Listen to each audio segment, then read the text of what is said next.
Hello, this is Nadia from Wireless World Forum. I'm here with Mark Linder from WPP. How are you today? I'm great. Great to be here, Nadia. Can you tell us a little bit about WPP, what you do? WPP is a publicly owned group of agencies and media investment companies and research agencies. And our mission is to serve clients' marketing needs, to help them determine strategy, allocate the resources for marketing, find the right channel to market, develop the big ideas that will bring their propositions to life, help them with their channels, and whether direct channels or retailers, help them measure success. So we try to help a client along every step of the value chain in marketing. What do you think about mobile marketing as one of the channels of digital marketing? I think mobile marketing is where the internet was 10 or 15 years ago. So it's an emergent channel, it's nascent, and so there's this need to focus on it like it's a thing unto itself, but eventually it will become just another channel. Now, I mean, we can talk about mobile marketing and how it's different from the internet style marketing, but it's still going to be the use of a technology to put, in this case, I think, the consumer much more at the center of the initiation of a transaction.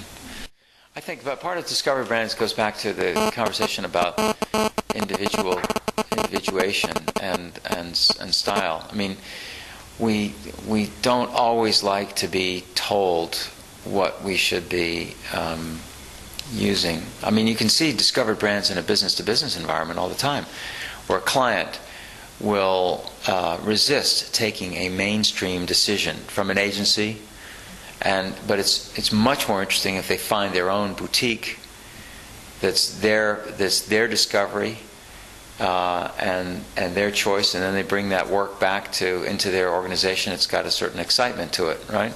So I think we all like to discover something for ourselves and then tell others about it. So a discovered brand, I mean, I do think Google was discovered in some ways. It wasn't highly marketed at the beginning. But again, back to word of mouth, it's a genuine experience and then shared. So I think the best discovered brands have a genuine quality about them, and then they're magnified.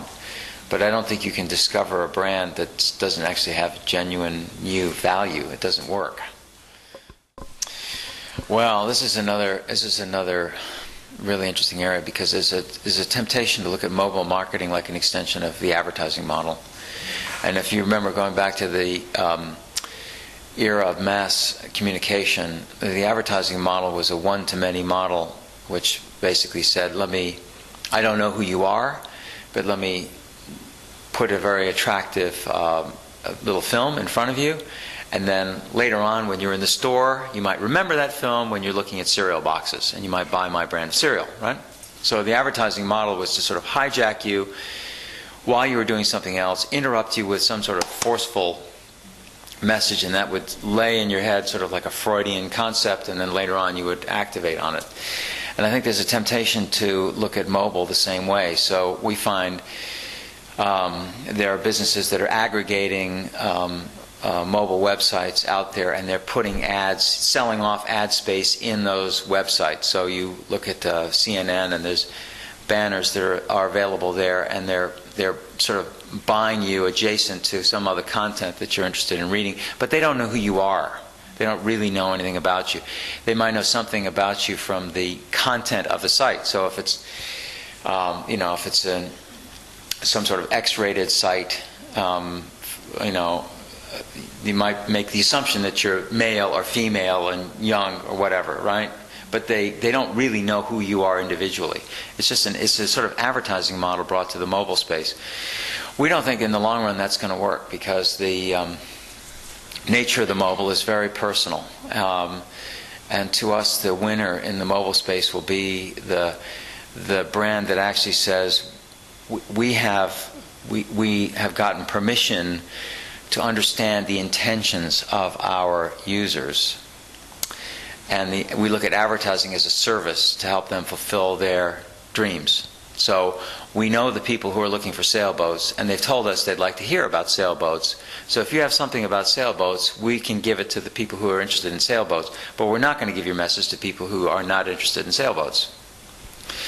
So if you start to look at, in the mobile environment, you start to look at advertising as a service, not as a business model to monetize the real estate. That's the way it's being looked at right now. There's real estate on the screen. How do we monetize that? Sell off those eyeballs to other advertisers. I think it'll be a business, but it won't be very exciting and it won't be that big. The real business will be if we know much more about you and what you're doing and where you're going, and you have granted permission to marketers to come with relevant offers. That will be when mobile channel will have reached its full prime.